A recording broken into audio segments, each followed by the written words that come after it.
Distinguida concurrencia, muy buenas noches. Para dar comienzo al acto les pedimos que se pongan de pie. Vamos a entonar las estrofas del himno nacional argentino.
Para dar inicio al acto, con ustedes, el señor presidente de la Asociación Médica Argentina, el profesor doctor Miguel Ángel Galmez.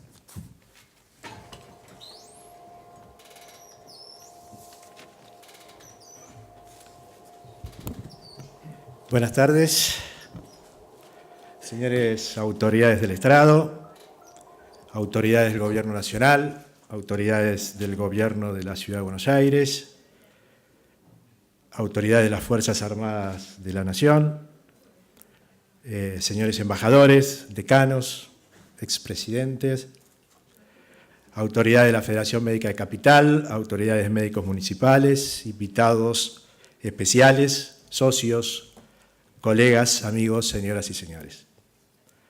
Hoy la institución cambia su fisonomía habitual y se viste de gala como ocurrió en el festejo del Bicentenario de la Revolución de Mayo y en los 2 actos que se hicieron en esta casa a los médicos veteranos de Malvinas. La honorable comisión directiva se complace de su presencia y desea darles la bienvenida a esta casa con motivo de la celebración de los 200 años de la independencia de las Provincias Unidas en Sudamérica. Este acto nace del pedido de nuestros socios, que fue rápidamente aceptado por la comisión directiva, nombrándose una comisión de homenaje para la organización del evento. Y es a ellos a quienes queremos agradecer por la organización y su compromiso con la institución. Un acto patrio es definitivamente más significativo y emocionante si el himno nacional y las demás canciones patrias son entonadas con el acompañamiento de una banda militar. En este caso queremos agradecer al coronel Oscar Sarich y al mayor Diego Cejas, y a través de él y de ellos, felicitar a todos los integrantes de la banda del tambor de Tacuarí, del Regimiento Primero de Infantería Patricios, ganadora del primer premio en el concurso internacional de bandas militares en Alemania en el 2010. Ellos engalanan este acto y a toda la asociación médica.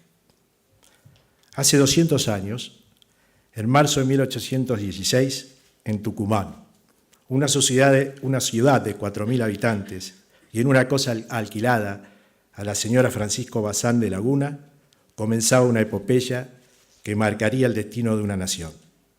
Sesionaba el Congreso de Tucumán, con 33 diputados que representaban al pueblo, con algunas ausencias notables por la distancia y las circunstancias políticas del momento. Se esperaba que los congresistas pudieran adoptar una forma de gobierno y declarar la independencia, entre otras cosas. Opiniones encontradas, muy influenciadas por San Martín, Belgrano y Güemes, lograron algunas definiciones claves, como el nombramiento de Juan Martín de Pueyrredón como director supremo por 23 votos, la autorización de los fondos necesarios para el Ejército de los Andes, y el 9 de julio acordaron la declaración de la independencia con la presencia de 29 diputados y meses después la base de la Constitución de 1819.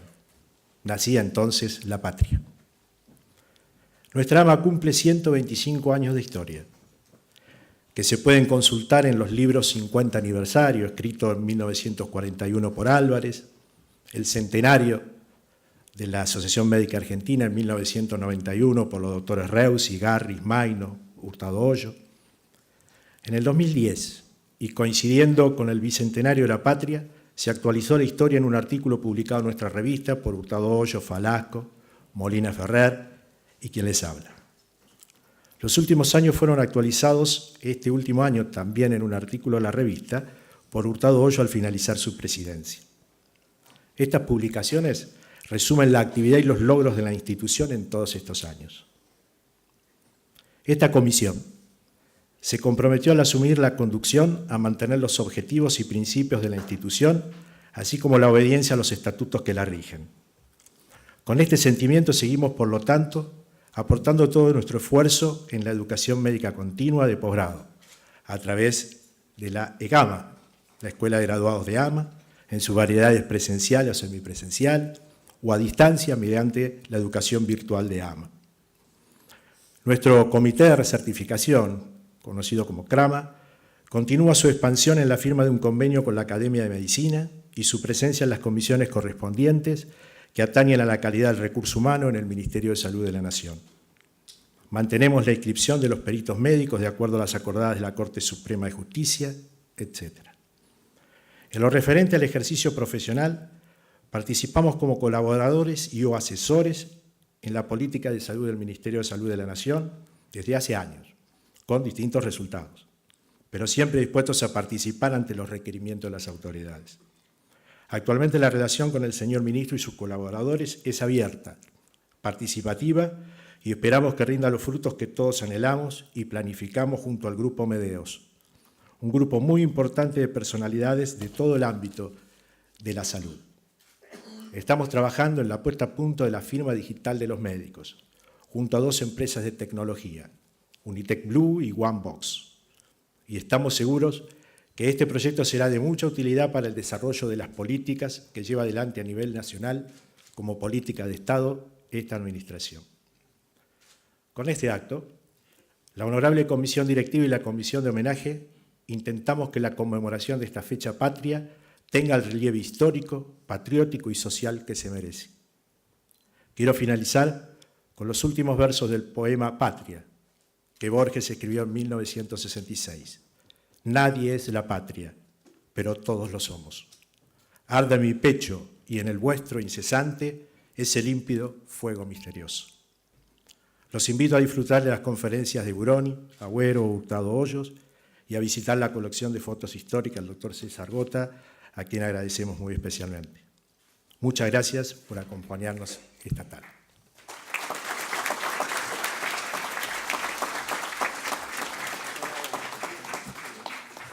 La conferencia del doctor Raúl Buroni sobre la intervención del doctor José de San Martín y Manuel Belgrano en el Congreso de Tucumán.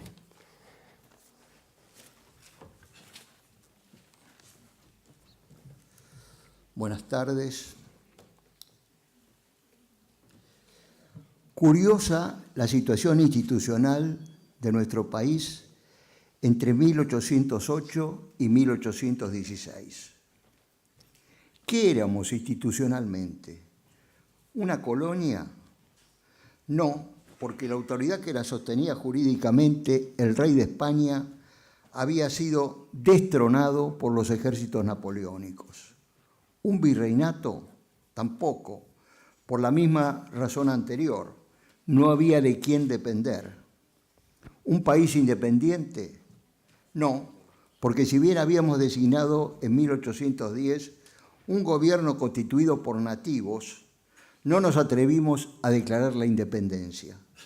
No lo hicieron ni la primera junta, ni la asamblea del año 13, ni ninguno de los 2 triunviratos. Para todas esas instituciones actuaban bajo la máscara de Fernando VII. Cabe preguntarnos entonces, ¿qué cosa éramos desde el punto de vista institucional? Y sobre todo, ¿cuál era la autoridad que respaldaba y mandaba a las milicias?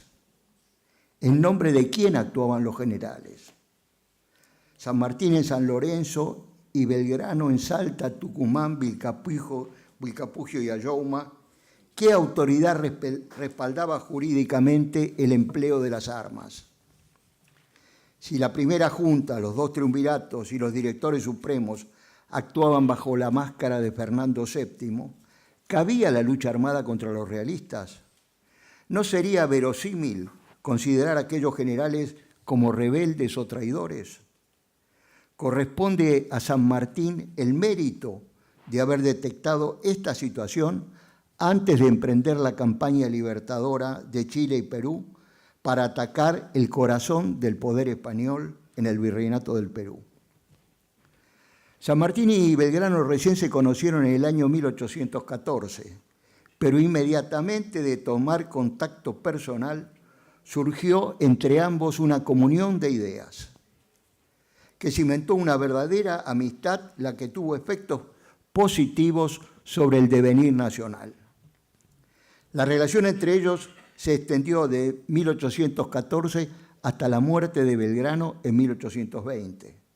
Debemos señalar que ambos habían mantenido correspondencia desde septiembre de 1813. Existen varias coincidencias entre ambos. Sus padres eran migrantes europeos, los de San Martín desde España y el padre de Belgrano desde Italia. Los padres de ambos frecuentaron el convento de Santo Domingo en Buenos Aires. El padre y la madre de Belgrano y ambos padres de San Martín pertenecían a la Tercera Orden Dominica. Tanto San Martín como Belgrano ansiaban y luchaban por la independencia de estas provincias unidas, aunque ambos habían advertido que sus acciones carecían del respaldo jurídico institucional adecuado. El director supremo Ignacio Álvarez Thomas convocó a mediados de 1815 para que sesione un Congreso de las Provincias Unidas en Tucumán. Quienes más gravitaron para que dicho Congreso tuviera como objetivo principal la declaración de la independencia fueron San Martín y Belgrano. Ambos aplicaron todo su prestigio y peso político para que así ocurra. Los principales objetivos del Congreso fueron declarar la independencia y definir un régimen de gobierno. El Congreso comenzó a sesionar el 24 de marzo de 1816 bajo la presidencia del doctor Pedro Medrano. San Martín nunca estuvo presente en el Congreso, pero su fuerte influencia fue llevada por los 5 diputados cuyanos que le respondían fielmente.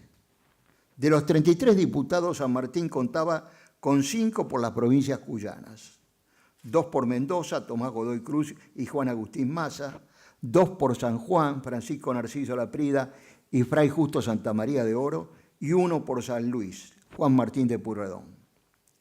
En cambio, Belgrano sí estuvo presente y expuso sus ideas sobre el régimen de gobierno que proponía. Lo hizo en la sesión secreta llevada a cabo el sábado 6 de julio de 1816, que se inició a las 9 de la mañana. Fue convocado por el enorme prestigio que tenía como el vencedor de Salta y Tucumán y a pesar de las grandes derrotas que había sufrido en el Alto Perú. Aunaba en su personalidad la gloria del general y la vasta cultura y conocimientos universitarios adquiridos en Salamanca y en Valladolid. El mayor interés de San Martín se volcó hacia la declaración de la independencia, mientras que de Belgrano lo fue hacia la forma de gobierno. En cuanto a la declaración de la independencia, San Martín había comenzado a presionar para lograrla desde el año anterior, como lo prueban las cartas a Godoy Cruz, y obtuvo el consenso y su declaración el 9 de julio en la soledad política más absoluta. En cambio, respecto de la forma de gobierno, si bien había un cierto consenso en establecer un régimen monárquico constitucional temperado, a similitud de los que existían en Europa, no se logró acordar entre los siguientes: una dinastía portuguesa, el carlotismo, una dinastía española, una dinastía francesa y una dinastía inca. Por esta última propugnaba Belgrano. Fundaba su propuesta en que la revolución, en sus comienzos, había sido bien recibida por la mayor parte de los gobiernos europeos. En Europa se había producido una mutación en las formas de gobierno hacia una monarquía temperada. Adoptar una forma de monarquía temperada encabezada por los incas era un acto de justicia, por restituir el poder a una casa inicuamente despojada del trono. Una actitud de esta naturaleza llevaría el apoyo de los habitantes del interior, en particular Bolivia, Perú y Ecuador, donde había poblaciones incas y también por parte de otras poblaciones indígenas. No se logró acuerdo y los acontecimientos políticos postergaron la discusión del proyecto, que finalmente no se impuso hasta que a comienzos de 1817 el Congreso fue trasladado a Buenos Aires. Una de las ideas en contrario por la monarquía incaica está expresada en la correspondencia que el diputado Anchorena le remitió a su primo Rosas, en la que le decía: nos querían imponer un rey de la casta de los chocolates. La opinión de San Martín sobre el proyecto de una monarquía constitucional con un inca a la cabeza está claramente expuesta en una carta que le envió a Godoy Cruz el 12 de agosto de 1816, en la que le expresa: me dice el señor Belgrano que muy en breve declarará el Congreso que nuestro gobierno es monárquico, moderado o constitucional, que esta parece ser la opinión general, y no menos de que la representación soberana cree justo se dé a la dinastía de los incas. Lo primero, considerado bajo todos sus aspectos, lo juzgo lo más acertado y necesario al mejor éxito de la gran causa de este país. Mas lo segundo, confieso sinceramente que cuanto más lo medito sobre ello, menos lo comprendo. Joaquín B. González expresó: es justo decir que el Congreso de Tucumán ha sido la asamblea más nacional, más argentina y más representativa que haya existido jamás en nuestra historia.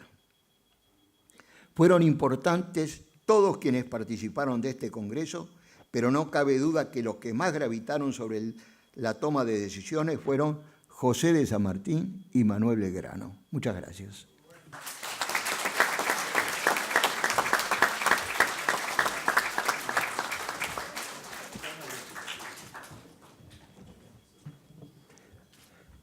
Antes de continuar, la Asociación Médica quiere agradecer a la comisión de homenaje de este acto del Bicentenario, integrada por profesor doctor Ángel Alonso, profesor doctor Alfredo Uzi, doctor Eduardo Scheckman, el señor expresidente de la Nación, doctor Fernando de la Rúa, señor Roberto Derito, doctor Félix Juan Domínguez, su excelencia reverendísima, monseñor Rubén Oscar Frasia, profesor doctor Miguel Ángel Galmés, profesor doctor Vicente Gorrini, doctor César Gota, doctor Hernán Gutiérrez Saldívar, profesor doctor Elías Hurtado Hoyo, capitán de navío Guillermo Kerneque, general Clemente Magallanes, profesor doctor José Milei, profesor doctor Carlos Mercado, doctor Luis Ovsejevich, coronel médico Miguel Ángel Pesca, doctor Gustavo Piantoni, doctor Roberto Delmiro Porcer,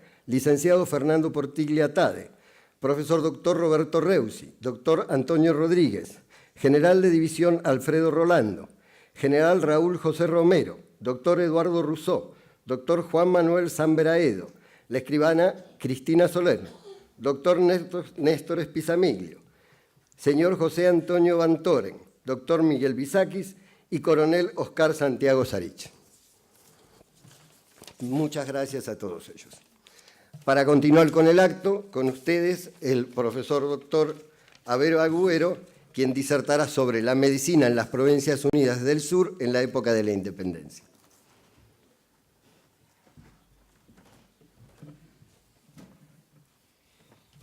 Bueno, buenas tardes. Señor presidente, profesor doctor Miguel Ángel Garmés, y en su persona a los expresidentes, autoridades y exautoridades que se encuentran en esta casa, colegas y otras personas, señoras y señores. Hoy me toca hablar a mí del panorama sanitario en el año de 1816. Y por casualidades del destino, tenemos que pensar que estamos en un 14 de julio. Libertad, igualdad y fraternidad. Tal lo proclamaba la Revolución Francesa, que tanta influencia tuvo en las revoluciones americanas.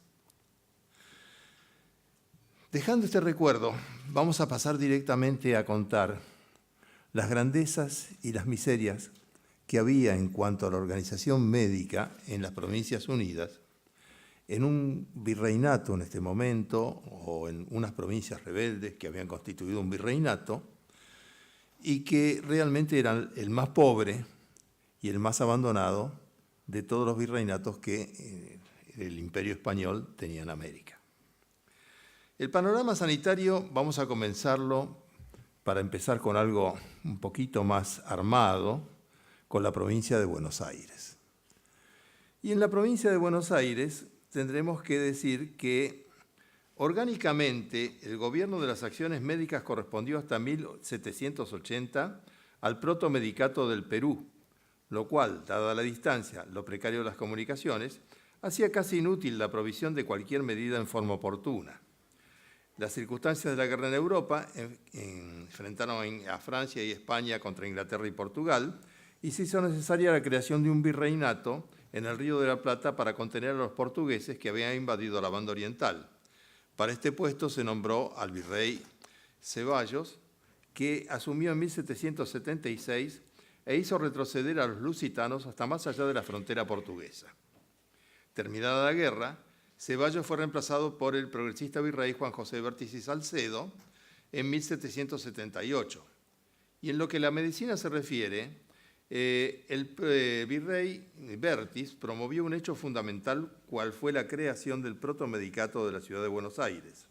Formando parte de la expedición de Ceballos, también había arribado a nuestras costas el doctor Miguel O'Gorman, o si no, Gorman, como él hizo su apellido, castellanizándolo. Él mismo ostentaba los títulos de doctor en medicina por las universidades de París y Reims y venía reclamando la creación de un protomedicato local. El nuevo virrey aceptó su propuesta y Gorman fue nombrado protomédico ad referéndum de la aprobación de Madrid el 1 de enero de 1779. Bueno, acaba de llegar el señor ministro de Salud, viejo amigo, pero queríamos destacar su presencia y agradecérsela. Para tener una cabal comprensión del estado sanitario en la capital del virreinato, cabe citar que según Ruiz Moreno, Allende y Rizolía, cercano a esa fecha, Bertis informaba al rey sobre el estado calamitoso en que se encontraban todos los asuntos relacionados con la medicina, hacía presente los graves perjuicios que ocasionaba a la salud pública la falta de personas idóneas, estando la vida de los vasallos a merced de curanderos, vale decir, de charlatanes sin escrúpulos. Esto en la capital, en Buenos Aires.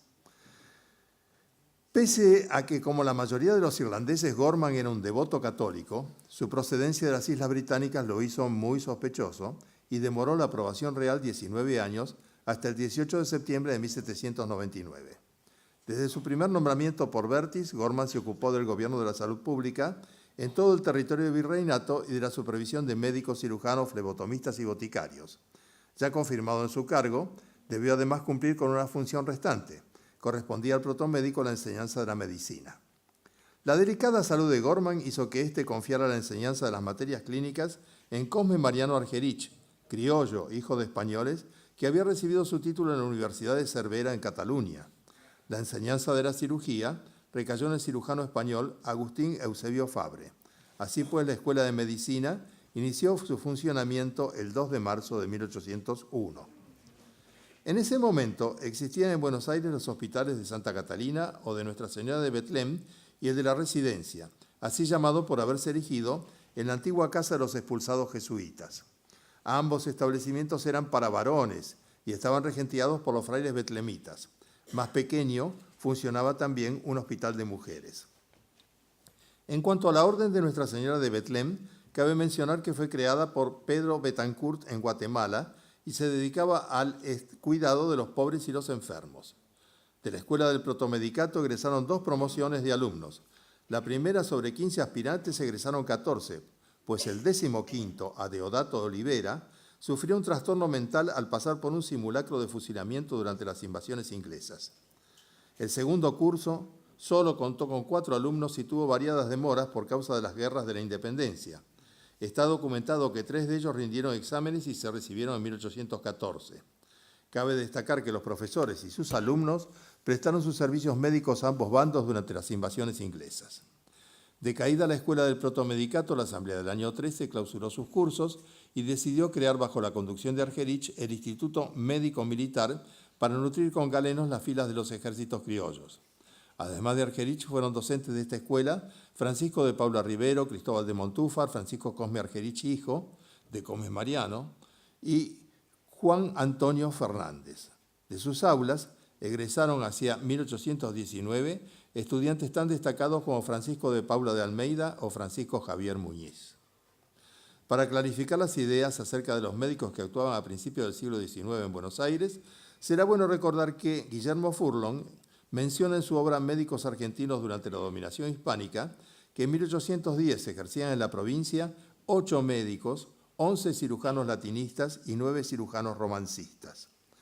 Como hecho sanitario de esta época, cabe mencionar la introducción de la vacuna por medio de 3 esclavos que arribaron a Montevideo con las pústulas vaccinales en 1805 y que fueron recogidas por el doctor Cristóbal de Montúfar. Un malogrado suceso fue la aparición de los primeros casos de rabia, atribuidos a los perros que acompañaban a los invasores ingleses.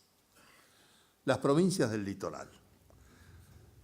Las provincias del litoral no formaron parte del Congreso de Tucumán, pero eran parte del virreinato.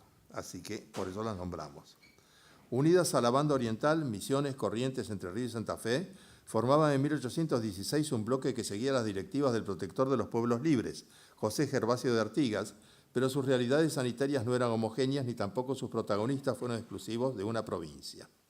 Valga como ejemplo la historia del primer hospital de la provincia de Santa Fe y la labor de Ramón del Fresno, conocido al entrar en religión como Fray Ramón Bruno del Pilar. Nació este fraile en La Coruña en 1773 y 20 años después se lo encuentra desempeñándose como flebotomista en la ciudad de Santa Fe. Puede atribuirse su estadía en la provincia a que contaba en ella con abundantes lazos familiares, pues era tío de la esposa de Estanislao López, doña Josefa Rodríguez del Fresno.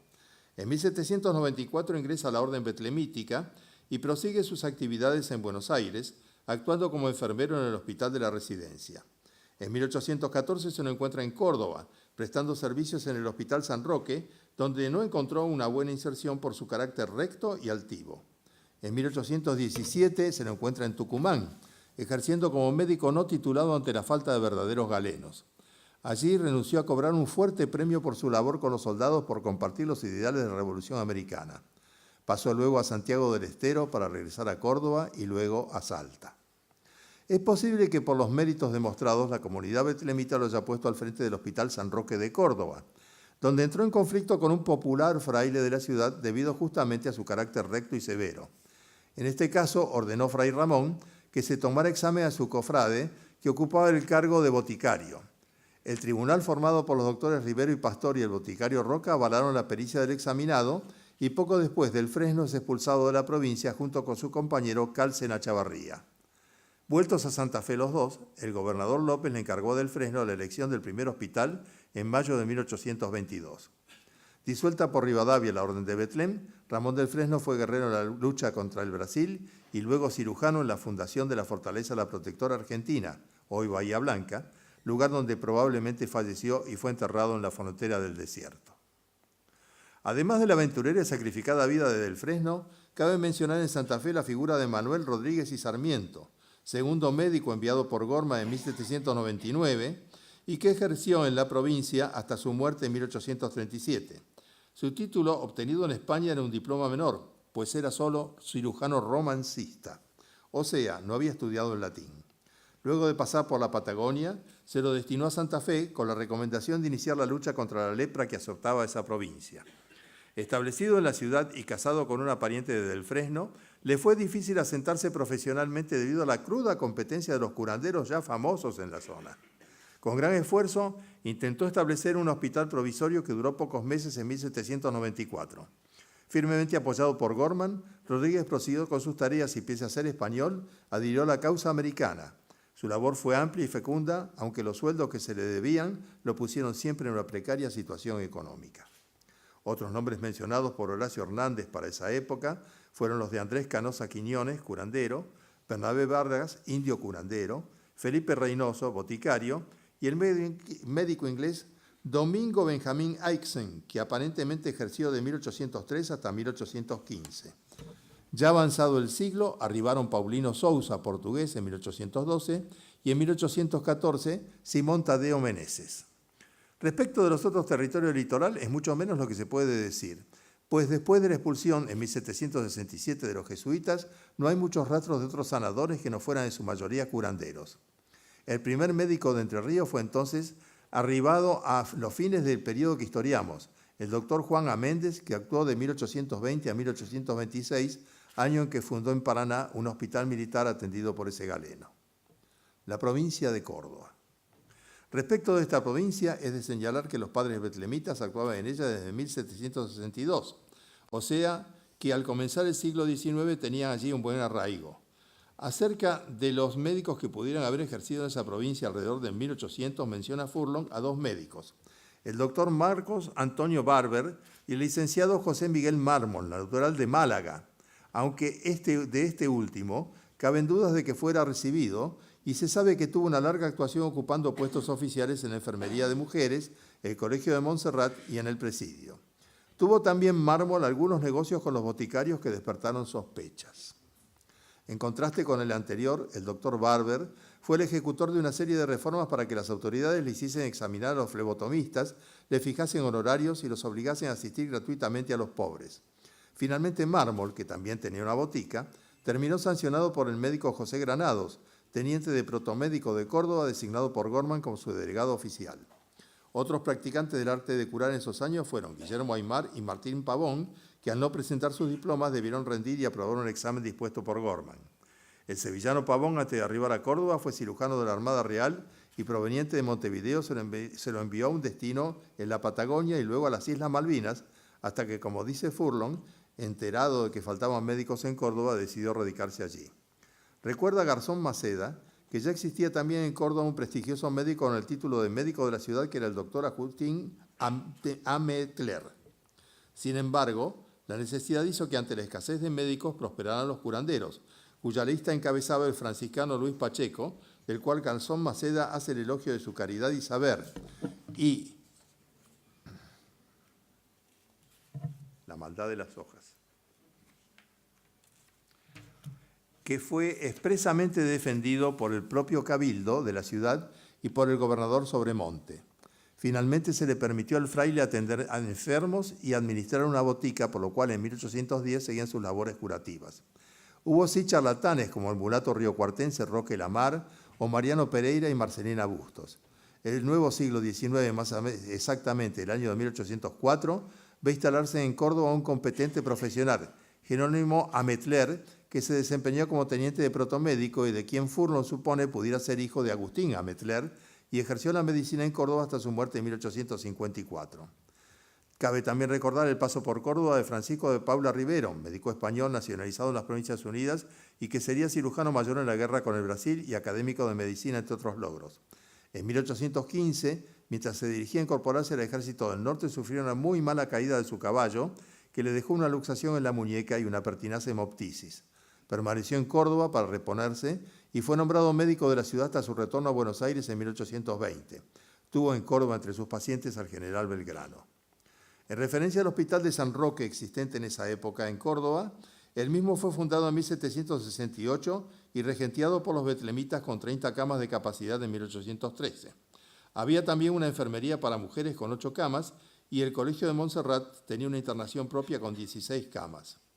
Dentro de las dificultades para comprender qué enfermedades azotaron a la población, podemos mencionar la viruela, especialmente entre los indios, y las infecciosas en general, dentro de las cuales se encuentra la difteria, la tuberculosis, las neumonías, la fiebre tifoidea y otras.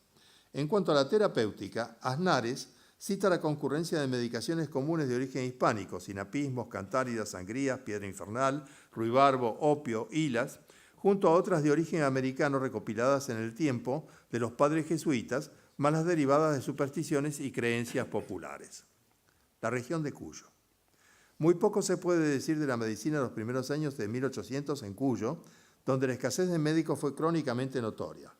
Aznares cita en su obra la presencia de un médico proveniente de Chile, Jerónimo de Larra, que actuó en San Juan en 1797, y de Clemente Castillo en 1807. Además de un médico retirado llamado Juan Gordon, que se unió al grupo a comienzos del siglo XIX. En 1813 se asentó en Mendoza Nicolás Eaton, y 2 años después el médico y boticario José Ignacio Pintos. Posteriormente llegó Juan Ignacio García, en 1810, que fue incluso gobernador interino en 1853. En 1814 llega el doctor Diego Parvacián, posteriormente jefe de la sanidad del Ejército de los Andes, y en 1816 el doctor Zapata, mulato peruano, que acompañó a San Martín como su médico personal. San Luis, por el contrario, no tuvo médicos en su distrito. La misma pobreza de datos se tiene respecto de los hospitales. Mendoza tuvo el Hospital de San Antonio a cargo de los betlemitas, que fue destruido por un terremoto en 1861. En 1770 San Juan funda el Hospital de San Juan de Dios a cargo de los religiosos de la orden del mismo nombre, que se cerró en 1837. Respecto de las enfermedades y su terapéutica, era igual a las ya enunciadas para Córdoba con el agregado del bocio.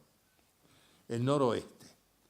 En los principios del siglo XIX, la región del noroeste, que abarca 6 provincias, La Rioja, Catamarca, Tucumán, Santiago del Estero, Salta y Jujuy, eran de mucha mayor importancia cultural y económica que en la actualidad.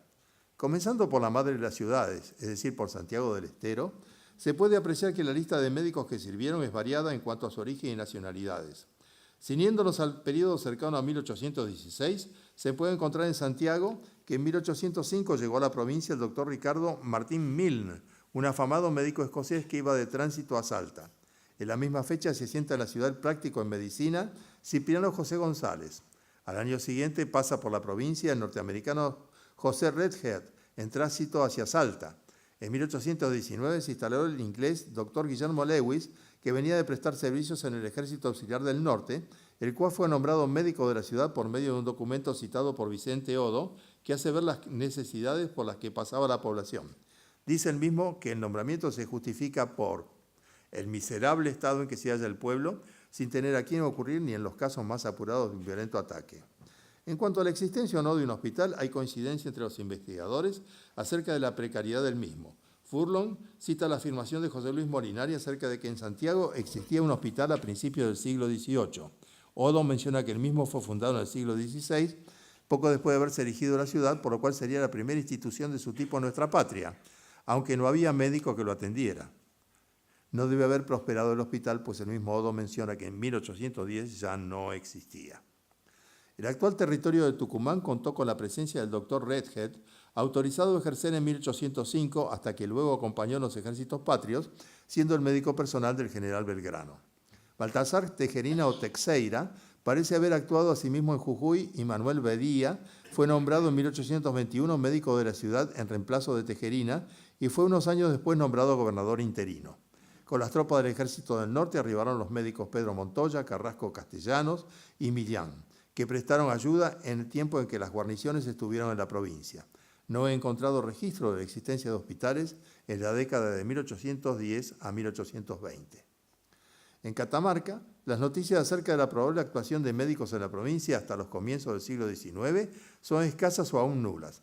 Según menciona Chara, en los alrededores de 1810 se puede rastrear el nombre del primer médico conocido, José Antonio Corbalán, que proveniente de Chile ejerció un tiempo y luego se enroló en el Ejército del Norte. Respecto a la existencia de un hospital en Catamarca, lo que se puede decir es lo siguiente. En 1816 el Cabildo catamarqueño llamó al betlemita Fray Blas de los Dolores para que prestara asistencia médica a la población. 2 años más tarde se encomendó a dicho fraile fundar un hospital, proyecto que casi se ve impedido por la orden de que el religioso se trasladara a Buenos Aires. Una revuelta de la población logró retener al betlemita y el hospital llamado de la Concepción se inauguró en 1819.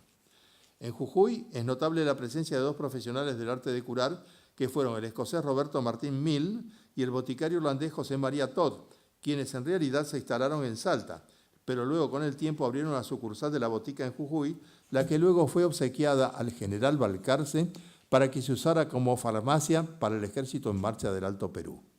En Salta la situación llegó a ser complicada cuando, para defender la frontera del norte, Martín Miguel de Güemes recurrió a la guerra de guerrillas y también anteriormente, por ser el frente en el cual se dirimía la contención del ejército español y los intentos criollos de invadir el Alto Perú. Ya se ha hecho referencia a la presencia en Salta del médico Mill y el boticario Todd. Solo basta agregar que ambos habían probado suerte primero en Boston y que luego se embarcaron hacia Buenos Aires. Un infortunado naufragio les hizo perder los materiales y medicamentos para la botica, pese a lo cual siguieron su camino estableciéndose en Salta. Otro médico que actuó en esta época fue el español Gabriel Cuñado, que sirvió al ejército español de Pío Tristán. Derrotado y prisionero, fue liberado, como otros liberados tras la promesa de no tomar las armas contra los criollos. Al contrario de lo que hicieron muchos, Cuñado honró su palabra y se estableció en Salta prestando sus servicios, asimismo en Jujuy. Otro extranjero célebre fue José Redhead, que se transformó, como dijimos, en médico de Belgrano. Si bien en los tiempos coloniales Salta contó con un hospital, este no existía al comenzar el siglo XIX. Recién en 1806 se creó el Hospital de San Andrés. Estando Salta y Jujuy ya en el extremo norte argentino, la patología regional se agregó a las enfermedades comunes. En primer lugar, el paludismo, que debilitó mucho a nuestros ejércitos, lo mismo que el apunamiento por la altura, el bocio y las parasitosis. Además, se de hacer notar que en estas regiones los fármacos de origen americano se usaban de forma corriente. Cabe citar la ipecacuana, la quina, el bálsamo de Tolú o el tabaco. El coqueo era sumamente frecuente y, por ejemplo, el Cabildo de Salta en 1817 puso un impuesto de 1 peso a cada cesto con coca que se introdujera en la ciudad. Según lo ha publicado Enrique Vera Barrios, en La Rioja no hubo médicos ni otro personal sanitario hasta 1865. Bueno, como reflexiones. El anterior relato ha intentado dar una visión panorámica acerca de los médicos y la medicina en la época de la Declaración de la Independencia de nuestra patria. Pero este cuadro acerca de las necesidades sanitarias de la población civil es necesario agregarle la sangría de recursos que implicaban todos los frentes de guerra de la independencia y de la frontera con el indio. Todo esto enmarcado en un cuadro de pobreza generalizada en las Provincias Unidas y de la severa amenaza de ser en esos momentos el único foco de resistencia anti-española, pues los otros movimientos americanos estaban siendo sofocados por la metrópolis. Es entonces que se valora en su debida dimensión el coraje de los congresales de Tucumán. Pero volviendo al aspecto médico de la cuestión, cabe destacar ya que desde estos instantes fundacionales se vislumbra en lo que Ezequiel Martínez Estrada llamaría en el siglo XX la cabeza de Goliat. En efecto, al enumerar el personal y los recursos, se hace transparente la desproporción de los mismos entre Buenos Aires y el interior. Esta oferta nula en algunos lados y muy escasa en otros, hizo necesario acudir a frailes prácticos o directamente a curanderos en muchos lugares. Si bien las autoridades cuidaron siempre de que se pudiera mantener el decoro y la experticia entre los profesionales médicos y los boticarios. Llama también la atención el estoicismo de muchos de estos galenos y fundamentalmente de la población que era objeto de su práctica.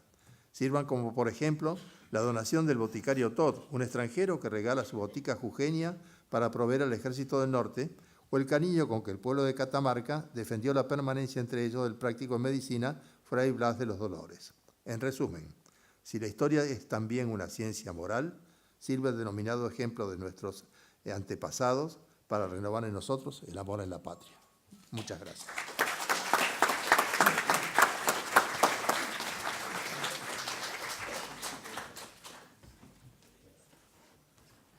Agradecemos la presencia del señor ministro, académico, profesor doctor Jorge Daniel Lemus.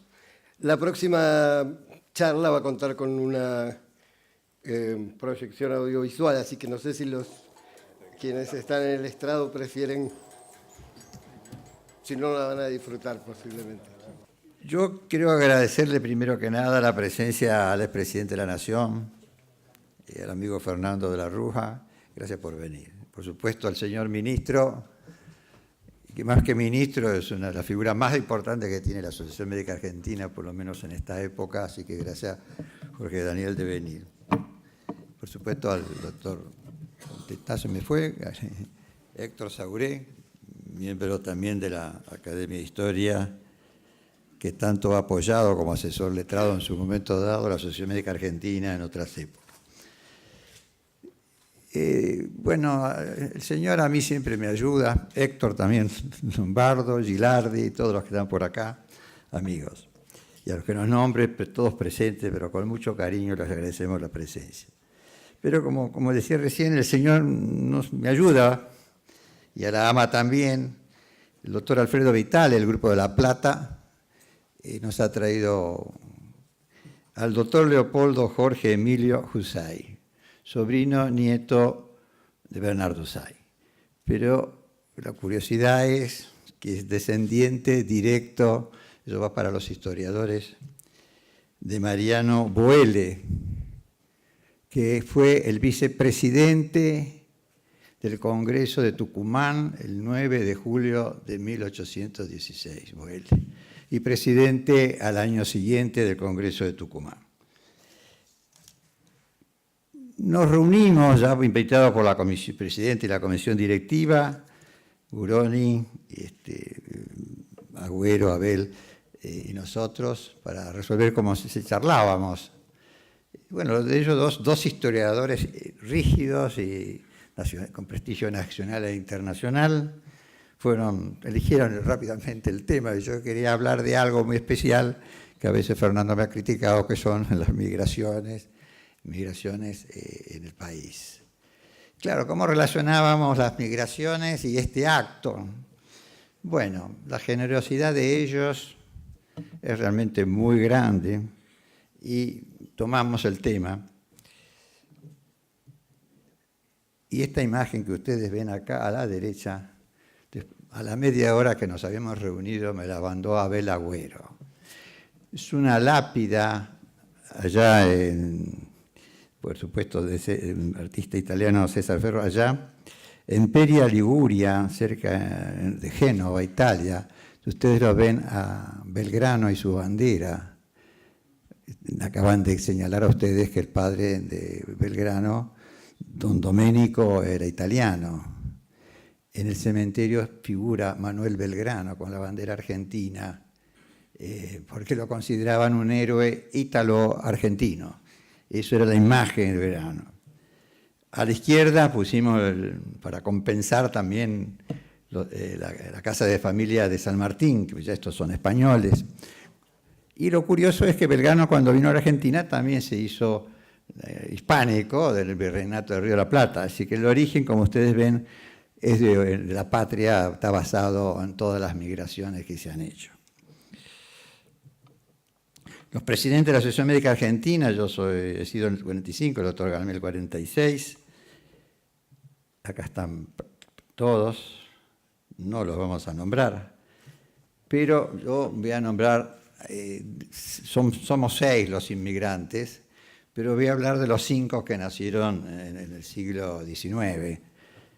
Ustedes ven a Marcelino Herrera Vega, de José Ingenieros, el español de Viñas, de Mainini y de Nicolás Romano. Marcelino Isaac del Carmen Herrera Vegas Palacio nace en Caracas. Su padre era Rafael y su madre María del Carmen. Y su esposa posteriormente fue María Luisa del Carmen Pereira Iraola. Voy diciendo los apellidos porque empecemos a asociar las relaciones institucionales y de la patria también. Pero el padre era boliviano, y en esa muestra que le hice recién, donde vino las migraciones, la de Indoamérica, que es toda esta línea de los Andes, toda la Afroamérica que se fue a Brasil y al Caribe y a Estados Unidos, nosotros preferentemente tenemos toda la migración Euroamérica, y acá está en estas líneas. El padre, una vez que nace Marcelino, fallece la madre, doña María Luisa del Carmen. El padre, por razones políticas, tiene que dejar Caracas, se fuga o se va a Cuba española, de allí pasa a Brasil, y en Brasil, con la epidemia de la fiebre amarilla, es convocado por el gobierno argentino, y por eso viene Herrera Vegas a la Argentina. Bueno, voy a pasar muy rápido un montón de cosas que les quisiera decir para no hacerlo muy largo. Estudia en el Colegio Nacional de Buenos Aires, es medalla de oro como médico, trabajó en la cirugía infantil en el Hospital de Clínica, visitó Estrasburgo, Viena, Berlín, París, siempre con 2 compañeros que luego fueron presidentes nuestros, Daniel Cranwell y Máximo Castro. Es presidente de la Sociedad Médica Argentina, no era todavía la Asociación Médica Argentina, así que estos pioneros, diríamos, estamos en el proto-medicato acercándonos. Fue jefe de cirugía de adultos, termina ahí su carrera en el Palmero Piñeiro, y si ustedes ven esta figura acá abajo, su yerno también, Julio Uriburu, miembro honoracional nuestro, fue presidente de honor de la Academia de Medicina por muchos años, que nos ha acompañado en muchos de sus actos antes de fallecer. Realmente fue el médico discípulo más representativo que tuvo Marcelino Herrera Vega. Fue también presidente de la Academia Nacional de Medicina, y con Rafael, eso es la curiosidad, probablemente gran poder económico, ceden el predio donde tiene la sede actualmente la Academia Nacional de Medicina. Eso es muy interesante. Y posteriormente le regala toda su biblioteca, que son 12.000 volúmenes, y llevan el nombre del padre de Marcelino. Se destacó, sobre todo con Cranwell, a trabajar en ese momento lo que era en la Argentina, las novedades de la hidatidosis, era una región de hidatidosis, no en todo el mundo no había hidatidosis, no voy a hablar de eso, pero entonces lo llevaron todos estos conocimientos a la Europa. Tiene el mérito Marcelino de haber integrado probablemente en sus actividades y acompañando a José Arce, que es presidente nuestro, presidía la Sociedad Médica en ese año, Crean ellos la Sociedad de Cirugía de Buenos Aires. Y en la primera comisión directiva, Arce, que no la integró, designó 4 presidentes de la AMA, como ustedes pueden ver que están en rojo: Daniel Cranwell, Marcelino Herrera Vega, José Molinari y Máximo Castro. De esta sociedad, Marcelino fue presidente el año 15. Lo interesante de todo esto, que a partir de esto surge la Academia Argentina de Cirugía, que ha sesionado siempre en los salones de la Sociedad Médica Argentina desde su fundación. Para nosotros es un orgullo, todos los miércoles acá venimos, firmamos como el colegio y se reúne la Academia Nacional de Argentina de Cirugía. Segundo, quisiera hablar de otro inmigrante, en este caso viene de la Italia, es de Giuseppe Ingegneri, que recibe el nombre acá como José Ingenieros, así como Marcelino era cirujano, acá Giuseppe Ingeniero era psiquiatra y luego vamos a mencionarlo la parte de filosofía. Nace en Palermo y fallece en Buenos Aires, en Palermo, Italia. Padre Salvatore, madre Mariana Tabaglia. Estudia también en el Colegio Nacional de Buenos Aires. El director del colegio en esa época era Almancio Alcorta. Y curiosamente se recibe de farmacéutico en 1887 y 1900.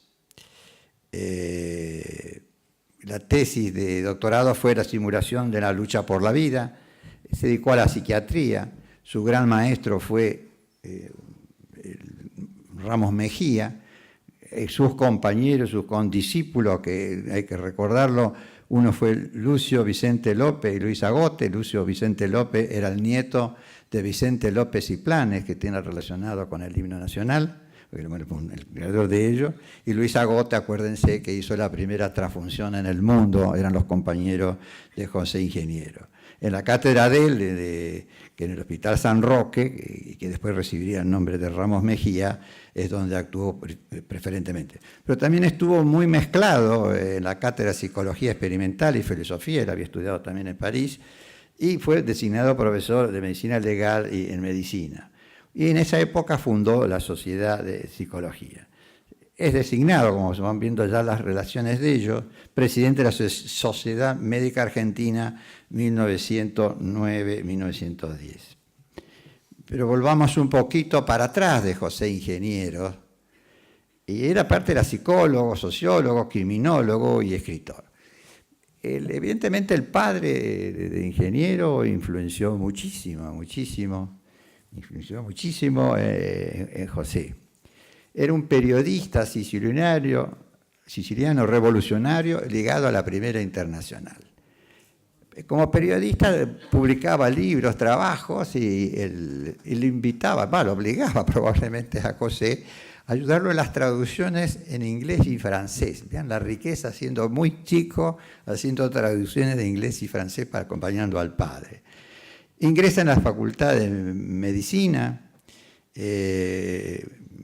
funda el Centro Socialista Universitario, era la tendencia de la época, ¿no es cierto?, más con esa ascendencia del padre, y en 1895 acompaña a Juan B. Justo a crear el Partido Social Obrero Internacional, luego argentino de nuestra patria, de la cual él, aún muy joven, es el secretario, y él acompaña a Juan B. Justo en todas esas cuestiones.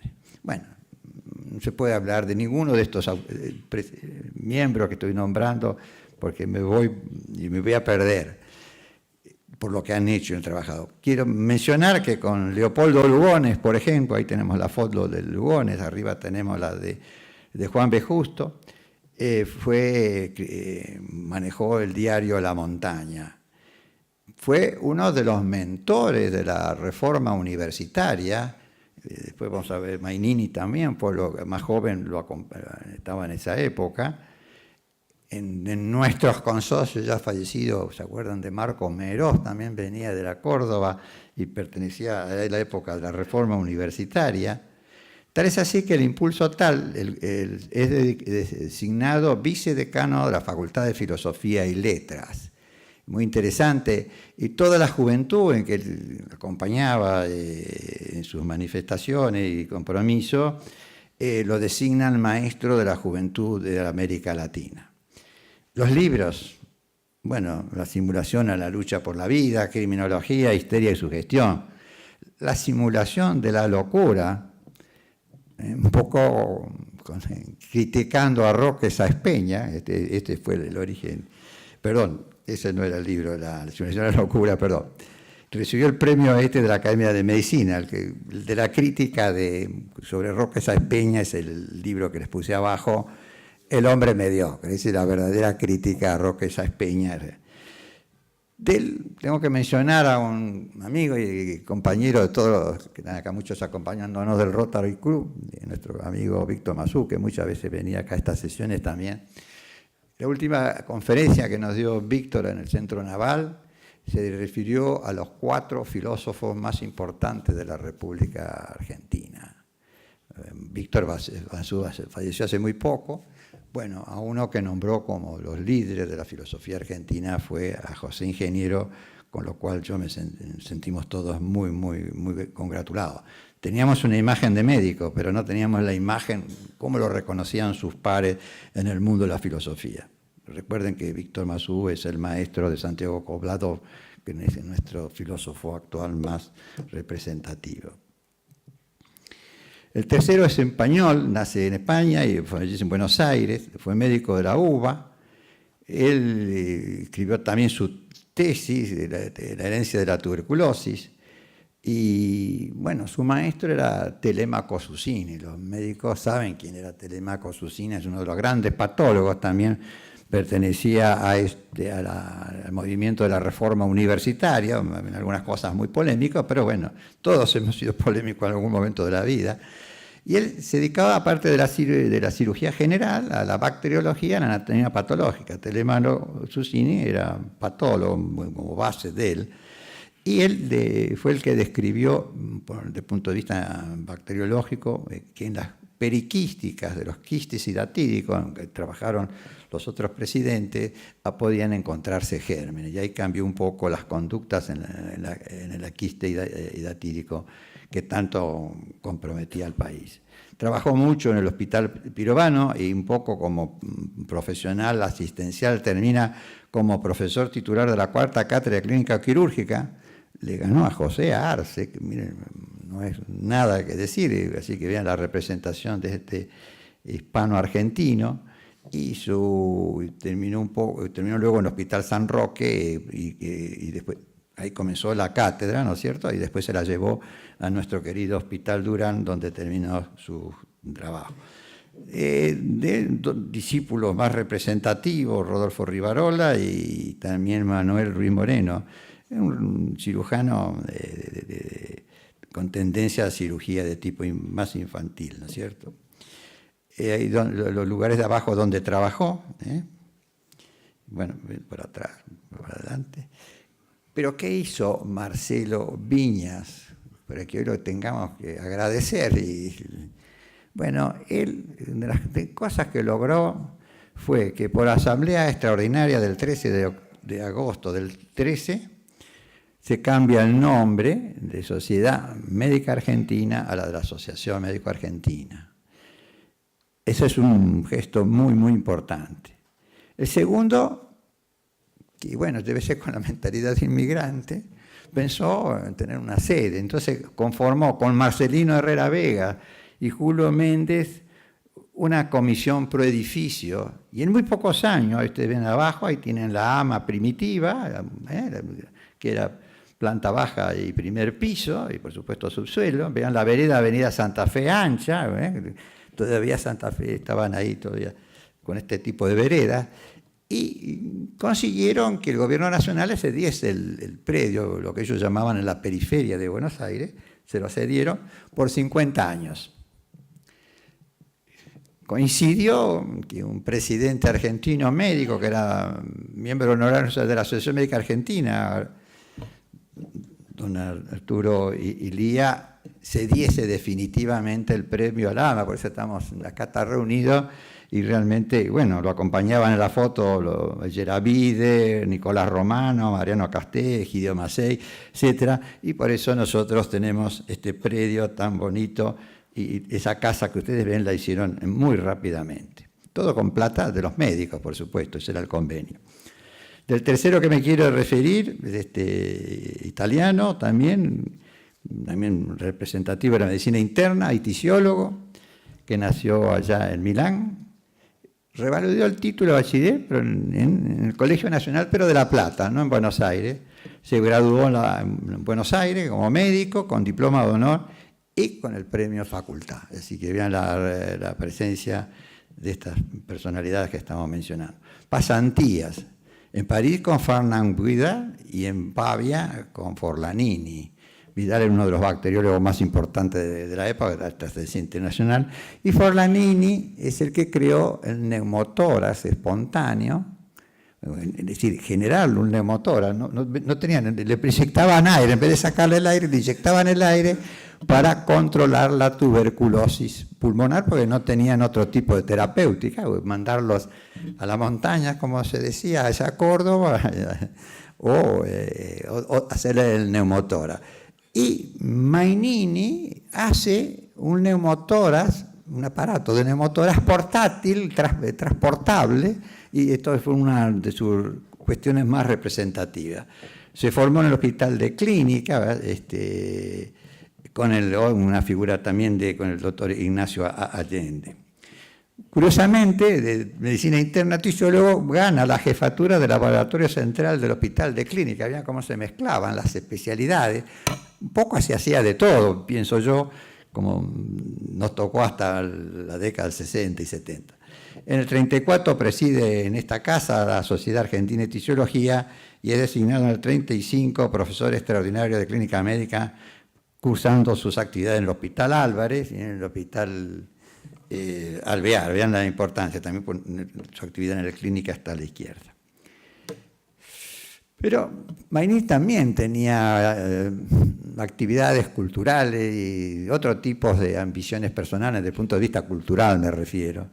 Y fue consejero cultural de la Embajada Argentina en Francia, los amigos José que nos acompaña, Vitales del tema, fue el consejero allá, y en mi sorpresa, y les agradezco mucho, señor presidente de la Comisión de Viaje, me he ido a estudiar, me encontré que en el Museo del Louvre, en un área especial, la construcción de él, le cedió un espacio para estudiar la seguridad de los valores de las obras de arte, de las pinturas, porque introdujo los rayos X para ese control de si era bueno o era malo el cuadro que estaba exponiendo. Y lo hicieron, se llamó por mucho tiempo Instituto Mainini. Vean la trascendencia, hasta hace muy poco salieron publicaciones hablando de él y de Fernando Pérez, que era el embajador, y que después se transformó en lo que ustedes tienen acá abajo, en el Laboratoire de Recherche du Musée de France. Fue consejero del Comité Internacional contra la Lucha de la Tuberculosis mucho tiempo en la representación de la Argentina, y también en sus inquietudes lo integraron en una Comisión Nacional de Cultura, donde se crearon los premios nacionales, cuatrienales, que después de otra metodología, y todos serían que se conocen más hoy como los premios de nuestro amigo Luis Osegevi, los premios Cones, diríamos. Son cuatrienales y por distintos motivos de las distintas ramas del pensamiento humano. Es presidente de la Asociación Médica Argentina del 36 al 42, y vean, otro inmigrante. Él también se decide y amplía el edificio de la AMA, que no la inaugura para el cincuentenario de la Asociación Médica Argentina. Esa es la etapa evolutiva con Mainini, y entonces amplía el edificio y federaliza la institución, la transmite un poco más para todo el país, generando varias sociedades de ortopedia, de cirujano, de psicología médica, y una curiosidad también, la de historia de medicina, cuyo primer secretario era un negro cirujano, humilde, discípulo también de José Arce. Arce lo había mandado allá a los Países Bajos para hacer neurocirugía, para perfeccionarse, y después le creó un instituto de neurocirugía en el Hospital de Clínica. Era Ramón Carrillo. Todos los trabajos de Carrillo, por lo menos los primeros trabajos de Carrillo, como neurocirujanos, los pueden encontrar, los publicó en la revista de la Sociedad Médica Argentina. Bueno, crea el cargo de bibliotecario, de director de publicaciones, etc. Recibió la Legión de Honor de Francia, la Orden Belga de Leopoldo, de Bélgica, comendador de la Corona de Italia, etcétera, etcétera, etcétera. Le coincidió el cincuentenario, y yo voy a leer lo que en un discurso de Gregorio Arauz Alfaro dijo, por ese motivo, y que está en ese libro que se editó para el cincuentenario: el país acababa de atravesar una grave crisis política y hasta moral, terminada en la Revolución del 90, el nuevo gobierno de Pellegrini, esforzándose por restaurar las finanzas y calmar el descontento y las desconfianzas, encauzando a la República por las vías del orden, de la prudencia y del trabajo que habían sido olvidadas por una buena parte de la población y los gobernantes en los años de especulación desordenada y de la loca aspiración de enriquecimiento rápido que determinaron la ruina de tantos y el descrédito de la nación. Gregorio Arauz Alfaro, en el cincuentenario de la Asociación Médica Argentina. Del último que voy a mencionar, el quinto presidente de la Asociación Médica Argentina, que nació en el extranjero, Nicolás Romano, nace en Salerno, se acaba de inaugurar el Hospital Durán y ya fue practicante, y después toda su vida estaría en el Hospital Durán. La tesis de él es de médico de los angiomas cerebrales, con nota de sobresaliente. Trabajó con Mariano Castells, que ustedes ven la foto a la derecha, que fue uno de los líderes de la medicina argentina. Este salón se llama Mariano Castells, en homenaje a él. Médico interno del Tornú, yo también conocía su trayectoria.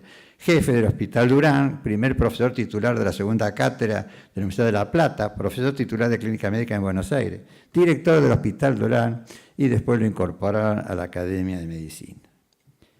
Pero Nicolás Romano, mucho más rico. Con Castells firman en 1943 y otros el Acta de la Democracia Efectiva e Solidaridad Americana. Eso le costó un poco después que se tuviesen que exilar, algunos de ellos. Y lo interesante y curioso, y acá agradezco la presencia de la familia Ottolenghi. El 12 de octubre de 1946, en la Plaza San Martín, hubo una manifestación de obreros y hubo una carga de la policía. Un médico joven, que era el secretario de actas de la Asociación Médico Argentina, Eugenio Luis Ottolenghi, se puso a asistir una herida y una bala perdida lo mató. Es un héroe para la patria y un héroe para la Asociación Médica Argentina. Bueno, en este salón se reunió toda la medicina argentina, este está su número especial. Y ustedes ven a Eugenio Luis y al lado la foto de su hermano Carlos Ottolenghi, que sería luego el gran ortopedista argentina, y abajo están los hijos de Eugenia, que yo le agradezco que están acá presentes.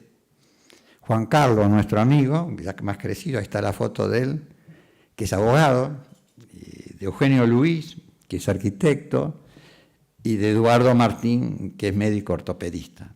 También están presentes sus nietos, de Juan, que es Juan, que es ortopedista, y ya directamente de familia está Enrique.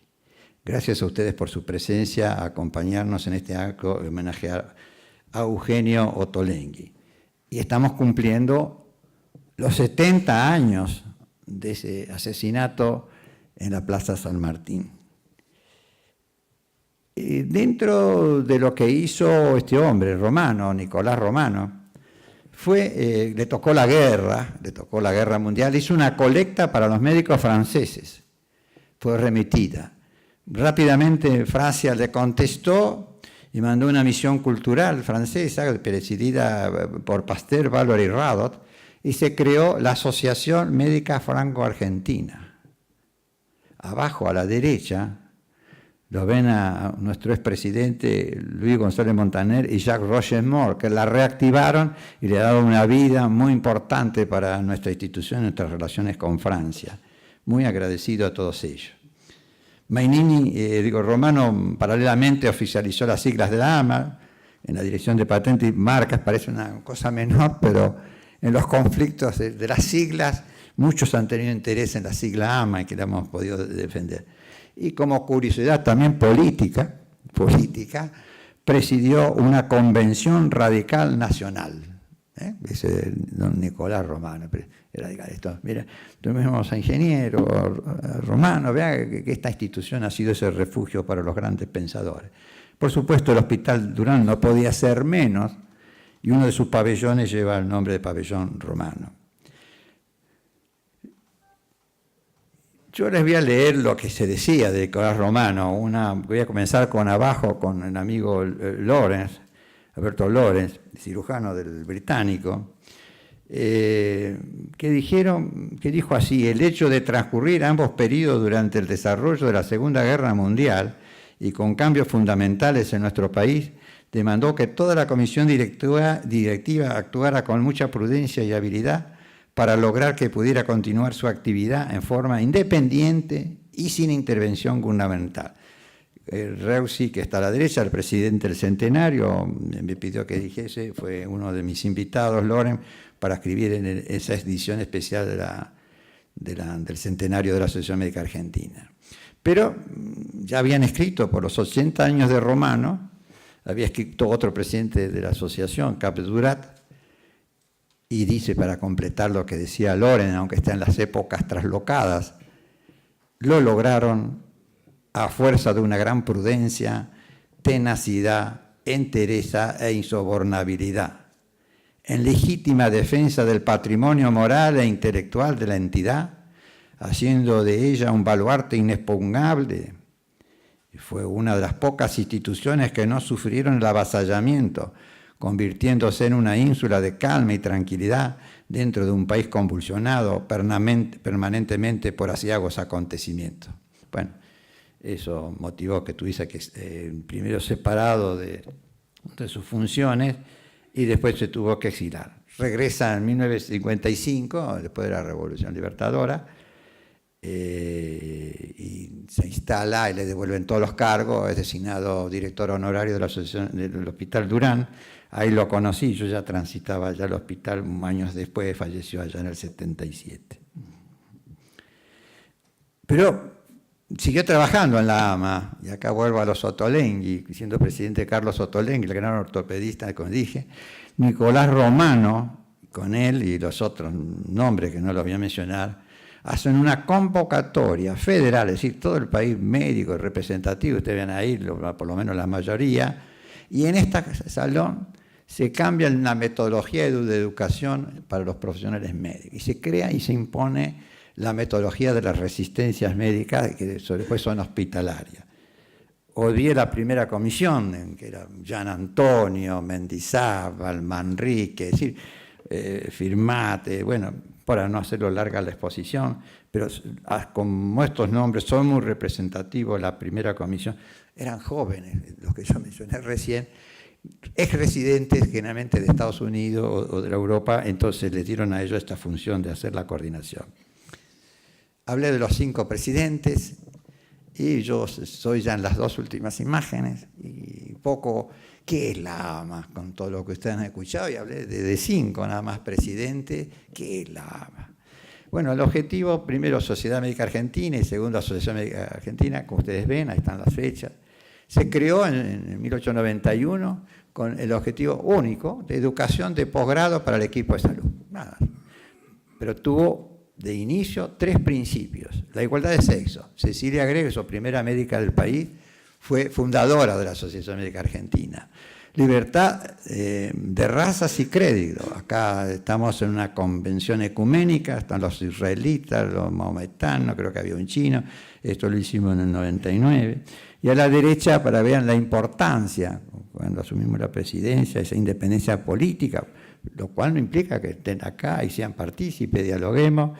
Hay 2 ministros de la Nación, uno está presente, Héctor Lombardo, y el otro es Alberto Massa, que prometió venir, no sé si llegó, pero bueno, están ahí acompañando. En el año 1998, a esta institución, a la que yo sé que la quieren mucho, a dialogar, a compartir, a intercambiar ideas y futuro. Así que también por eso le agradezco al ministro su presencia, porque esto hace a lo político que tienen que tener estas instituciones como defensa del patrimonio real de la patria que nosotros queremos.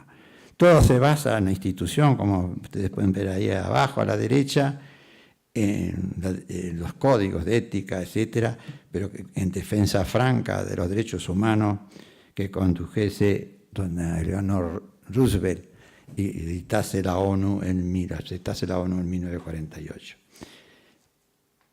La que viene es la última, con eso ya cierro, es un poco dura, pero estamos en el presente y tomando las palabras de Agüero, no, es cierto, es el 14 de julio, es el día de la toma de la Bastilla. Esa corriente de pensamiento que nos llevó a generar la patria, acá en la bandera argentina, y nos que en un momento dado fuimos el granero del mundo. Lo debajo, la primera línea, está relacionado a otro choque cultural que tenemos, que son las migraciones. Yo creo que las distintas fotos son muy elocuentes para que sigamos hablando. Pero lamentablemente la tercera línea se refiere al país, a pueblos originarios, época de desnutrición, de pobreza. La verdad que no entendemos muchas veces. A la izquierda está Francisco en Lesbos, recogiendo a los inmigrantes sirios. ¿Y qué les puedo decir como mensaje? Argentina, una vez más, no dudes y ten memoria.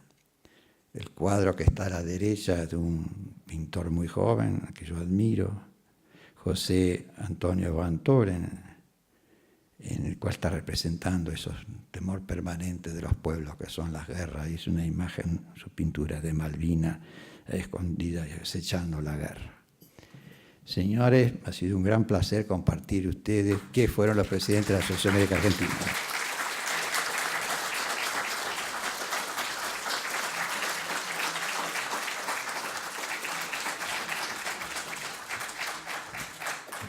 Señor presidente, señor ministro. Solamente 2 palabras para cerrar este acto, el que llegué tarde, pero creía que no podía faltar a pesar de todo, así que me disculpo, pero al mismo tiempo quería cerrarlo con una reflexión. Como se ha dicho aquí, en este bicentenario, que para esa época, como bien dijo el doctor Agüero, teníamos la primera de las instituciones argentinas, que fue el Instituto Médico Militar, y que estaba dedicado a los ejércitos de la patria, que iban a permitir en 1816 tomar la gran aventura de nuestra independencia. También la relación que los médicos han tenido con el bicentenario y, como hemos escuchado, con el nacimiento de la Asociación Médica Argentina. Aquellos médicos que conformaron por la época del 16, como se ha contado aquí, los Argerich, los Fernández, los Fabre, los Montúfar, que han hecho el comienzo de una escuela argentina y de las instituciones argentinas. Pocos años después, de 1816, 1822, Rivadavia crea la Facultad de Medicina, la Universidad de Buenos Aires, y dentro de ella lo que vendría a ser después la Facultad de Medicina, en esa época llamado Departamento de Medicina. Allí comienza nuestra historia y estamos los médicos desde ese comienzo. Y vamos a seguir así defendiendo nuestras incumbencias, lo he dicho ya muchas veces, porque formamos parte de la nación, hemos crecido con ella y vamos a seguir con ella en el futuro que nos va a deparar el próximo centenario. Allí nos encontrará dentro de 300 años. Gracias.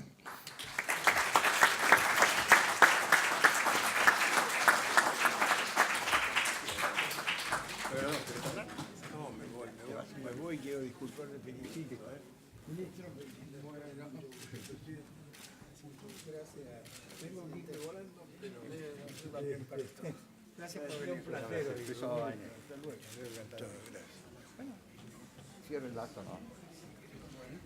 Agradecemos la presencia de todos ustedes.